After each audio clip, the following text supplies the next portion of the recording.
I never planned revenge. I planned survival. For 6 years, I worked under Arden Kroll, the kind of boss who smiled while draining people dry. He called it building grit. I called it swallowing humiliation for rent money. He made jokes about my thrift store suits in meetings, forwarded emails at midnight with red exclamation marks, once asked me to cancel my mother's surgery because a client might need revisions. I complied more than I should have, because fear is quieter than pride and bills are louder than dignity. Then came the Friday afternoon request, the one that cracked something permanent. He closed his office door, leaned back like a king, and slid a folder across the desk. Inside were documents for a shell company I'd never heard of, and a handwritten note in his sharp, slashing ink, "Move the numbers. Make it clean." I looked up, confused. He smiled softer. That's when he added it. The outrageous part. He wanted me to take the fall. He said if regulators ever sniffed around, the trail would end with my credentials, my signature, my career. He even said it kindly, as if offering mentorship. He reminded me my contract was at will, that my sister's college recommendation letter was still pending, that the company paid my health insurance. He said loyalty is proven when it costs something. I walked out numb, staring at the carpet pattern until it blurred. At home, I stared at the ceiling, hearing his voice repeat proven when it costs something. I thought of my father's hands cracked from factory work, of the nights my mother counted coins. I thought of all the times I swallowed my no. I decided my yes would be different. I didn't confront him. That would have ended me. I complied publicly and prepared privately. I documented everything. Every forwarded email, every version history, every chat message saved to redundant drives labeled like vacation photos. I learned the compliance software the company pretended to use. I read policies until dawn. I noticed how Arden cut corners, how approvals magically appeared after deadlines, how expenses traveled through friendly vendors. I kept my head down and my eyes open. I befriended Lenora in Legal with Coffee and Patience. I listened more than I spoke. I volunteered for projects that touched audits. I asked innocent questions that left paper trails. I built a quiet map of guilt that didn't point at me. Then Arden escalated. He asked me to pressure a junior analyst to alter timestamps. He laughed when I hesitated. He said the kid would thank me one day for learning the game. I saw my younger self in that analyst's eyes. I made a promise without speaking it. The setup came sooner than expected. A whistleblower email went out company-wide, anonymous and precise. Arden summoned me, red-faced, ordered me to sign an affidavit swearing I'd handled the accounts alone. I asked for time. He barked that time was over. I nodded and left and didn't sleep. That night I drafted my own affidavit, truthful and surgical. I contacted an external compliance hotline, using documentation, so clean it sang. I didn't accuse with emotion. I let facts breathe. I included Arden's handwriting scan, the metadata, the approval loops that bypassed safeguards. I CC'd the board's ethics address and a regulator's intake portal. I waited.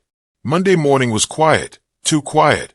At 10, the elevators filled with suits I'd never seen. Arden's door stayed closed. At noon, HR asked me to bring my laptop.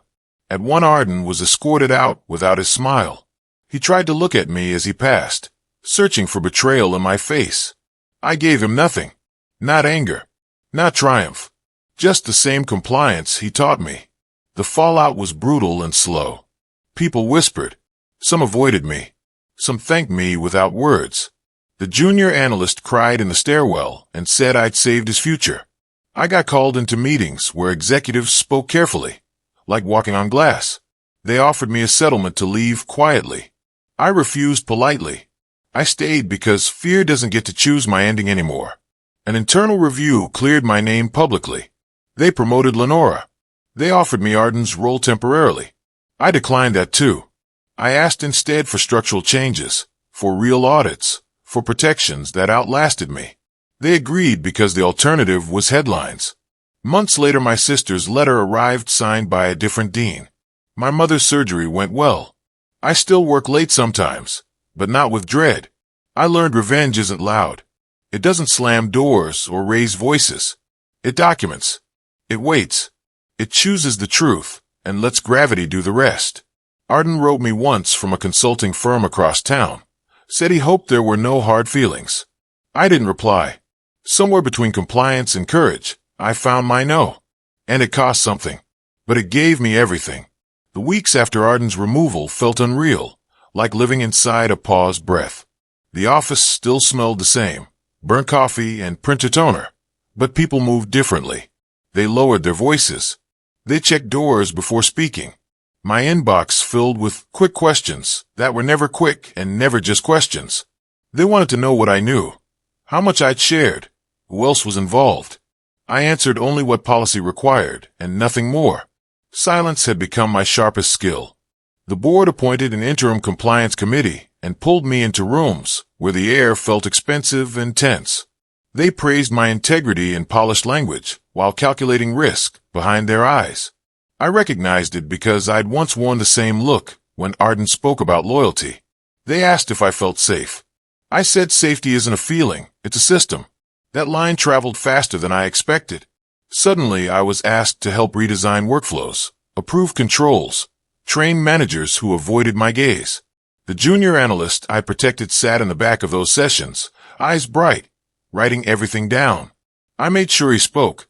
I made sure his ideas landed with credit attached. Meanwhile, Arden's shadow lingered. His allies didn't disappear. They reorganized themselves. They smiled wider.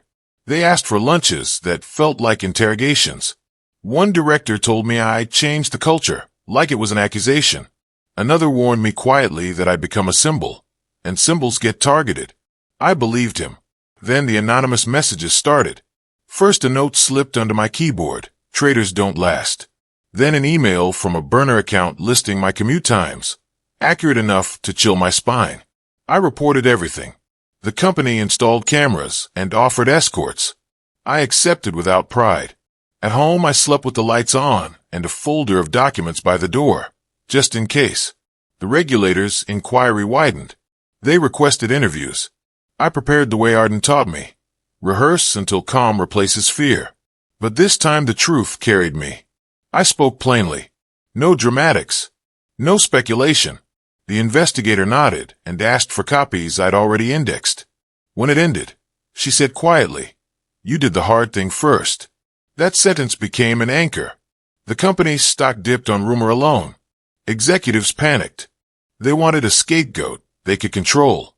They tried to shape a narrative where I was a lone hero and the rest were ignorant. I pushed back. Hero stories rot systems. I insisted on shared accountability, on naming process failures, not people. They resisted until a second whistleblower emerged, then a third. The truth arrived like a tide.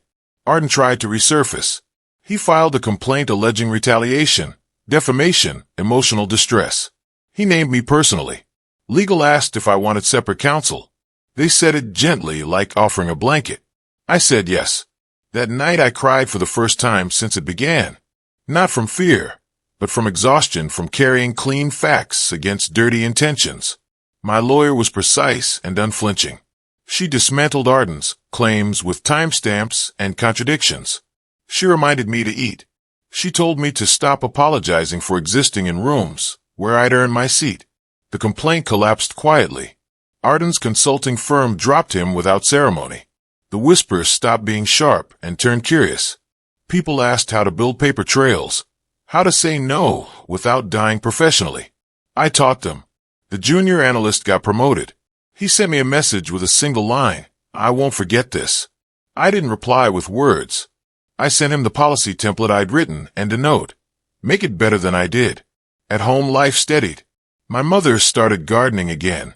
My sister called about dorm colors and hope. I learned to cook meals that took time. I stopped jumping at notifications. But something restless remained. I realized surviving wasn't enough. I wanted to leave the place stronger than I found it. Because outrage fades and systems persist. So I proposed an ethics lab, a rotating group across levels, tasked with stress testing decisions before they metastasize. They laughed until the regulator endorsed it. Then they funded it. I led the first cycle and stepped back by design. Power without rotation breeds Arden-shaped ghosts.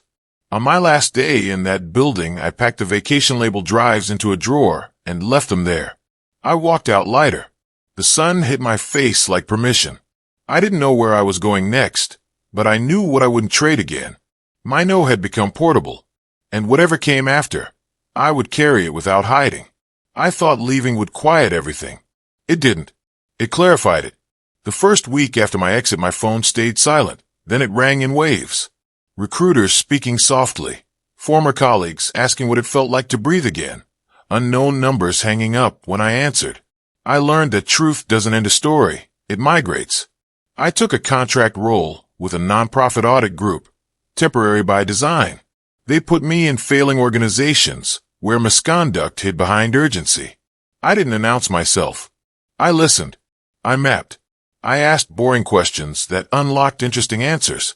The work felt clean and heavy at the same time. One case mirrored my old life too closely. A founder with a reputation for brilliance demanded staff backdate reports for optics. People nodded because brilliance is gravity. I watched a young accountant flinch when the order came. I remembered the junior analyst's eyes. I pulled the founder aside and said no without apology. He laughed and tried again with flattery. I declined again with policy. He escalated. I escalated facts. He resigned 3 weeks later and called it a pivot. I called it momentum. At night I dreamed of hallways and locked doors. I woke up with my jaw tight. I started therapy because courage without care corrodes. She asked why outrage felt like home. I said because it taught me how to move. She said build a house that doesn't burn. I learned to rest without guilt, slow without panic. Then Arden's name returned like a bruise you press to check if it still hurts. A journalist emailed requesting comment on a profile piece about corporate accountability. He was a footnote, a cautionary tale. They wanted my quote. I hesitated because visibility is a cost. I agreed on condition of anonymity. They published anyway, careful but clear. Messages flooded in. Some grateful, some furious. One threatened to expose me as a fraud. I forwarded it to my lawyer and went for a walk in the rain. The next morning, a board I'd once trained invited me back as an advisor. They wanted to fix what they'd ignored. I said yes with terms. Transparency, rotation, protection for dissent. They accepted because the climate had changed or because fear had. I didn't care which as long as the door stayed open. The ethics lab model spread. It wasn't perfect, but it made noise early, when noise matters. I watched teams learn to argue without blood. I watched leaders practice saying I don't know. I watched juniors discover that documentation is a form of self-respect. My mother's garden bloomed recklessly. She mailed me seeds with handwritten instructions.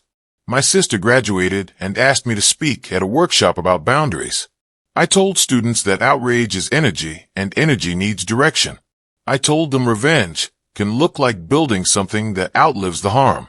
Arden tried once more. He sent a long message about growth and forgiveness. I read it twice and archived it. I wasn't angry anymore. I was done. The journalist followed up months later with data, showing complaints dropped where labs existed. He asked if I felt vindicated. I said vindication is loud and brief. Structure is quiet and durable. That answer became a pull quote I didn't ask for. I accepted it because words travel farther than people. One evening I met the junior analyst for coffee. He was mentoring someone now. He said he'd said no to a powerful manager and slept fine after. We laughed because the win felt ordinary. That's how you know it worked. I still keep copies. I still label them like vacations. But most days I don't need to open them. My no doesn't shake anymore. It stands. And when someone asks how I did it, I tell them the truth. I decided not to disappear. I decided to document, then design. And when the outrageous request came, I answered with a future that couldn't carry it. The future tested me the way storms test bridges. Not all at once, but in steady pressure. The nonprofit asked me to lead a multi-state review with political heat baked in. The sponsor smiled too much and spoke about urgency like a weapon. I recognized the cadence. I set boundaries in writing before the first meeting. Agendas shared. Advanced documents. Version locks. Someone complained it slowed innovation. I replied that speed without traceability is just falling faster. They invited me anyway because scrutiny had become fashionable. The review uncovered a pattern that wasn't illegal yet, but was leaning hard toward it. Gray zones dressed as strategy. The sponsor pulled me aside and said everyone does this. He said think of the impact if we delay funding.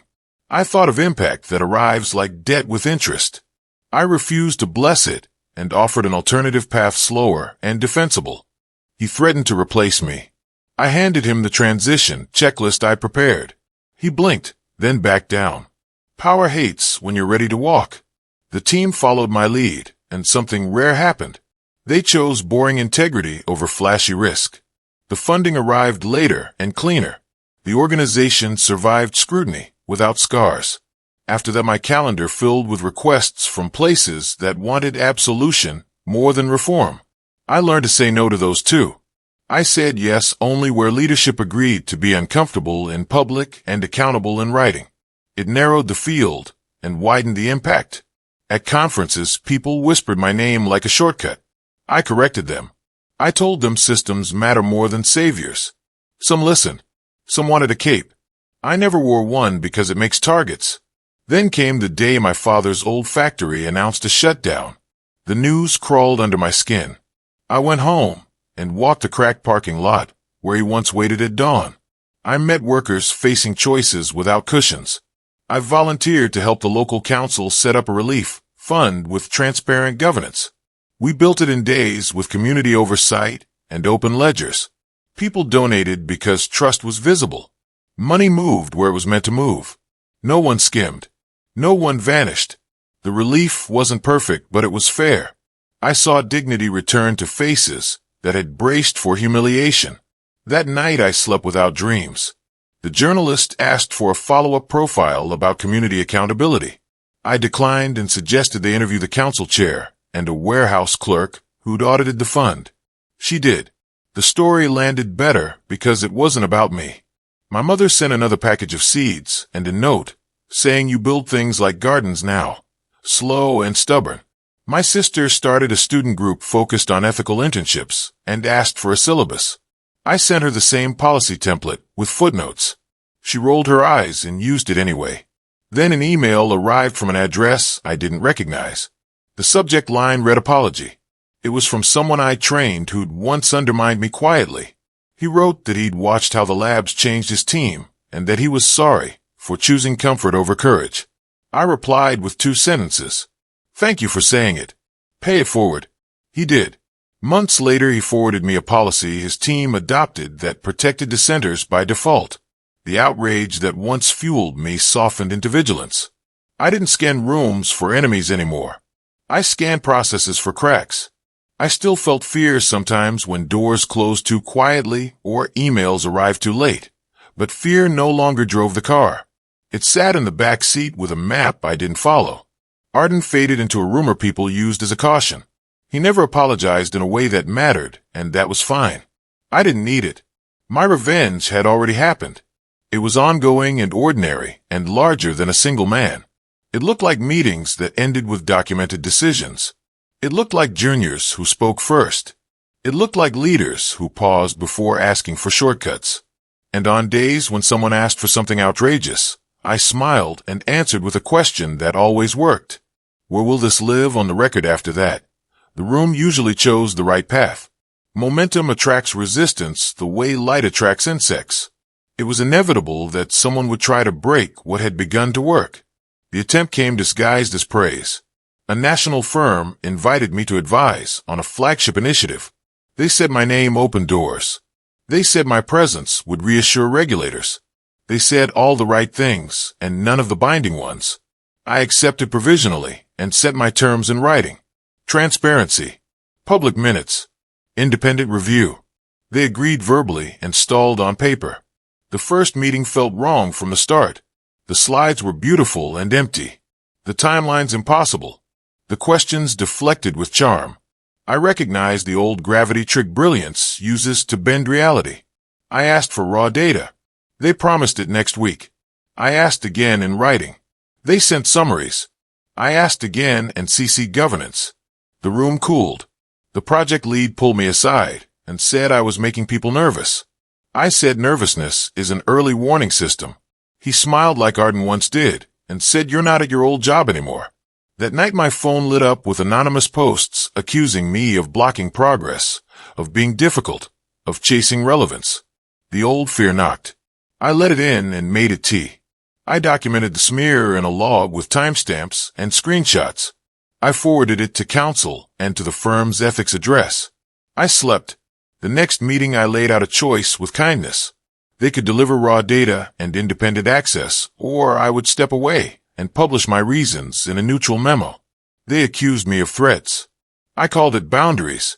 They voted to proceed without me. I thanked them and left. The backlash came fast. Contracts paused. Invitations dried up. Some colleagues went quiet. I walked anyway, because readiness to walk is still power. 2 weeks later, a regulator announced a review of that flagship initiative triggered by an internal disclosure not mine. The firm called me back with urgency. I declined with courtesy and recommended an external auditor I trusted. They hired her. The review found material issues that would have buried them months later. The same people who'd whispered now emailed apologies, without subject lines. Work returned slowly and sturdier. I learned that reputations don't shatter in one fall. They erode under truth and rebuild under consistency. At home, my mother's health wavered and steadied like a tide. I sat with her in the afternoons and learned the names of plants I'd never noticed. She said, "You look lighter." I said I learned how to put things down. My sister started her first job and called after a meeting where her manager hinted at a shortcut. She asked what to say. I told her to ask for it in writing. She laughed and did. It disappeared. That night I cooked and listened to rain and felt a quiet pride that didn't need witnesses. The junior analyst sent me a photo of a whiteboard covered in process diagrams and a caption, "We're making it boring." I replied, "That's how you know it lasts." The world didn't become fair. It became navigable. And when the next outrageous request arrived months later wrapped in urgency and praise, I didn't feel the old heat. I felt clarity. I wrote my answer carefully, attached policy, CC'd oversight, and hit send. My revenge was no longer reactive. It was procedural. It lived in footnotes and minutes and the courage to leave a room intact. And it kept working, long after the people who tried to break me moved on. Success has a strange echo. It makes people who never harmed you feel accused, and people who did feel exposed. The echo reached a place I hadn't expected. A former board member from Arden's era contacted me privately. He said he wanted to make amends. He said he'd been young, pressured, complicit. He said time had taught him things. I agreed to meet in a public cafe in daylight, because trust is built with logistics as much as words. He arrived early and ordered tea. He apologized without excuses. That mattered. He asked what repair looked like. I told him repair isn't a conversation, it's a record. I asked him to sponsor a whistle protection fund and attach his name to it publicly. He hesitated, then agreed. The fund launched with transparent criteria and an independent panel. The first grant helped an assistant who'd been retaliated against quietly. She kept her job and her dignity. The board member sent me a thank you note, like I'd given him a gift. I hadn't. I'd given him work. The echo also reached people who wanted to use me. The invitations shifted from reform to branding. They wanted my face and my quotes more than my methods. I declined most and accepted one on a condition that surprised them. I would not speak. I would facilitate a process instead. They agreed, thinking process was harmless. On stage, I asked executives to respond in writing to a hypothetical ethical dilemma and share their responses anonymously on screen. The room watched patterns emerge in real time. Shortcuts clustered at the top. The silence was thick. Some leaders shifted uncomfortably. Then a junior voice asked a simple question from the back. How do we protect the person who says no, the room couldn't dodge it? The sponsor tried to close the session early. I extended it. The conversation changed shape. People stayed late. The feedback afterward was mixed. Some called it confrontational. Others called it the most honest hour they'd had in years. I went home satisfied and tired. Around them, my therapist said I no longer spoke like someone bracing for impact. She asked what replaced outrage. I said stewardship. She smiled and told me to guard it, because stewards get leaned on. I learned to build teams instead of pedestals. I trained facilitators who trained others.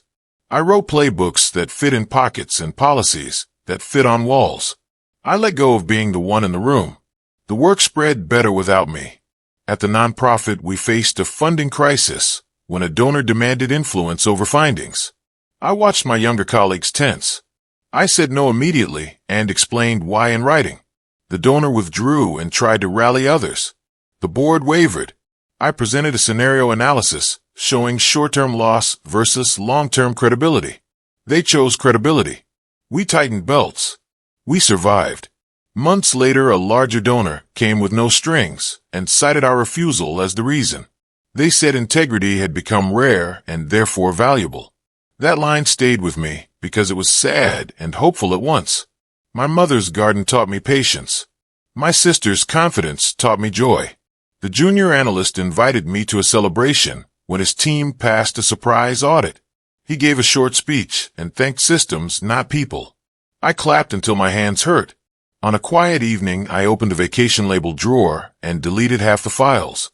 I kept the rest because history matters, but I no longer needed every receipt to feel safe. I walked outside and breathed without counting. The outrageous requests didn't stop. They never do. But they changed tone. They arrived already half defeated because the environment had shifted. People asked questions before asking favors. They documented before deciding. They learned that power hates daylight, and that daylight is cheap to install. I smiled when I heard it echoed back to me by someone else. That's when I knew the revenge was complete. Not because someone fell, but because many stood, and the system I once feared had learned to hold them. I thought the story had settled into a steady hum. That's when life introduced a variable that policy can't soften.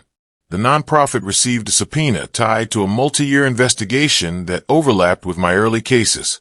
My name wasn't accused, but it was present, threaded through documents like a watermark. The legal team stayed calm. The board didn't flinch, but the weight returned to my chest, because visibility always has a shadow. I prepared again, methodical and slow. I reviewed emails from years back and felt the strange comfort of my own consistency. The truth ages well. When testimony day arrived, the room was colder than necessary. The opposing counsel tried to frame integrity as obstinance, asked if I enjoyed saying no, implied I was ideologically rigid. I answered with the same cadence I always used. I said my job was to widen options by narrowing risks. I said no one is entitled to shortcuts. I said records protect everyone, including the powerful, when they're honest. The judge listened. The transcript read clean. The echo turned again. This time it reached a place of consequence. A government office asked me to consult on a framework for early warning ethics across agencies. It was larger than anything I'd touched before, and riskier too. Public work attracts politics like moths. I agreed with conditions baked into statute language, not promises. They negotiated hard. We compromised where it didn't bend principle and held where it would. The framework launched quietly and caught issues before they grew teeth. No headlines. No heroes. Just fewer disasters. That became my preferred outcome. Not praised. Not blamed. Just effective. The pressure shifted to my personal life in subtler ways. Friends joked that I'd become careful. I corrected them. I'd become deliberate. There's a difference. Deliberate people still laugh and dance and take risks. They just choose which risks are worth the cost. I started hiking early mornings, learning routes that rewarded patience. My phone stayed in my pocket. My breath found a rhythm that wasn't borrowed from panic. My mother walked with me sometimes, slow and steady, pointing out birds she'd learned to name. My sister called with stories from work that sounded ordinary and therefore miraculous. One day, she said a senior leader apologized in a meeting and changed a decision because of something she said. We sat in the quiet afterward and let that land. The junior analyst sent me a draft of a handbook his team was publishing openly. I read it on a train and smiled at a footnote that mirrored my own language, but sharper. He'd made it better. That's the only legacy that counts. The world tested the framework during a crisis when urgency returned like a fever. Some tried to bypass controls in the name of speed. The system slowed them just enough to ask better questions. A disaster was avoided, and no one ever knew how close it came. That anonymity felt like grace. Later, a reporter asked if I felt frustrated when prevention went unnoticed. I said prevention is the point. You don't throw parties for bridges that don't collapse. As years passed, Arden's name disappeared completely from conversation. Not redeemed. Not demonized. Just irrelevant. That's the cleanest ending power can have. On an evening that felt like any other, I received an email from a new graduate asking how to survive their first job without losing themselves. I wrote back a simple list. Document early. Ask for it in writing. Share credit. Rotate power. Leave rooms intact. Be ready to walk. And build something boring enough to last. I closed the laptop and stepped outside. The air was cool and unremarkable and full of possibility. I realized then that the outrageous request that started everything had given me a strange gift. It taught me that revenge doesn't have to burn. It can build. And when it does, the heat you feel is just the warmth of a future that finally fits. Time did what it always does when systems hold. It normalized the extraordinary until it felt like common sense. The framework spread sideways into places I'd never touched, adapted by people who didn't know my name and didn't need to. That anonymity protected the work from ego and attack. My role shifted again from builder to custodian. I reviewed updates, flagged drift, approved rotations. I said no less often because people asked better questions first. That was the real win. Then a crisis arrived that tested everything at once. A cross-border emergency compressed timelines and inflated stakes. The call came late and urgent. They wanted exemptions. They wanted silence. They wanted speed without traceability. I listened and asked for the record to be opened in real time, for dissent to be logged and protected, for a decision tree visible to all. Some argued this would slow response. I said we'd already learned that opaque speed is how you crash faster. We ran the process. The room grew tense as constraints surfaced. Options narrowed and clarified. A risky shortcut died under daylight. A safer path emerged that wasn't perfect but was defensible and humane. The response landed in time. Lives were spared quietly. No parade followed. The next morning, an internal memo circulated thanking the framework, without names. I printed it and taped it inside a notebook, because reminders matter on tired days. The personal cost arrived later, as it often does. A close friend accused me of choosing work over people when I declined to bend a rule for her team. It hurt because the need was real. I sat with her and explained why bending would break protection for someone weaker than both of us. She didn't forgive me immediately. We carried the distance like a bruise. Months later, she called to say a whistleblower on her team had used the protections and been saved. She cried. I cried too. Some distances close only after doing the right thing. My mother's steps slowed, but her eyes stayed sharp. She said watching the world get fairer in inches was better than watching it burn in feet. My sister moved cities for a role that put her values on display. She called to ask if it was worth the risk. I told her the risk is staying, where your no doesn't matter. The junior analyst became a director and invited me to review a draft policy with his name on it. I suggested edits, and he pushed back on one. He was right. I told him so and felt the circle complete. On a quiet weekend, I cleaned the drawer again and kept only a single file labeled Origin. It contained the handwritten note that started everything and my first factual memo in response. I didn't need it anymore, but I kept it as a compass. When asked in interviews what advice I'd give leaders, I said don't wait for outrage to teach you structure. Build it while you're calm. Because calm is borrowed and outrage is expensive. As the years stacked up, the story stopped feeling like revenge at all. It felt like responsibility honored at scale. And when someone new arrived with bright eyes and a soft voice asking how to survive an outrageous request, I smiled and told them the shortest truth I knew. Make the record your ally. Design exits before you need them. And remember that the cleanest answer is the one that still stands when you're gone. I thought that would be the ending. The kind that fades out quietly with systems humming and people standing straighter. But stories that matter rarely stop when you expect them to. They circle back one last time to ask who you've become. The call came from a place I hadn't worked with before, an organization with real reach and fragile trust. They were facing a collapse not from fraud but from fear. Decisions frozen. Leaders paralyzed by the memory of past scandals. They asked me to sit in a room and tell them what to do. I refused that framing and accepted a different one. I asked them to let me listen. They talked for hours in fragments and apologies. They'd built controls so rigid they'd strangled initiative. They'd confused safety with silence. I told them the truth that took me years to learn. Structure isn't a cage. It's a spine. It lets you move without breaking. We rebuilt together. Not fast. Not flashy. We mapped fears alongside risks.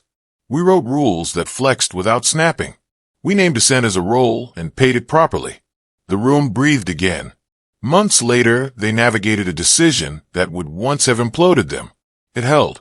The applause went to a committee and a checklist and a junior voice that spoke first. I watched from the back and felt a fullness that had nothing to do with victory. Afterward, a young manager asked why I never tell the story the dramatic way. I told her drama centers the wound. Process centers the future. She nodded like she'd been waiting for permission. At home, my mother rested more. She held my hand and said you didn't become hard, became clear. That mattered more than any headline. My sister sent a photo of her team smiling around a whiteboard and wrote we asked better questions today. I saved it. The junior analyst, no, now a leader, sent me an email with a single sentence you once wrote quoted back to me and attributed to policy, not person. I laughed out loud alone in my kitchen. That's when I understood the last lesson. The outrageous request hadn't been a curse. It had been a fork in the road that forced a choice between disappearing and designing. I chose to design, and design scales. When I think of Arden now, there's no heat, no triumph, just a quiet understanding that power tests you until you answer it honestly. My revenge was never about him. It was about refusing to inherit a broken pattern and calling that refusal work. As I close this chapter, one, keep doing what I've always done since that day. I document. I ask for it in writing. I build exits and invite others to improve them. I choose boring integrity over thrilling shortcuts. And when someone leans in with urgency and asks for something outrageous, I meet their eyes and say calmly, show me where this lives on the record.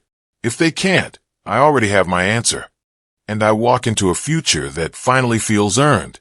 Years later, someone asked me if I ever regretted not burning it all down when I had the chance.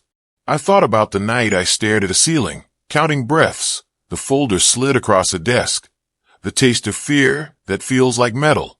I thought about gardens and whiteboards and boring meetings that saved real people quietly. I said no because fire only proves you were hurt. Building proves you healed. The world kept asking outrageous things of new faces, and old systems kept tempting shortcuts. But the record kept answering back, and people learned to listen.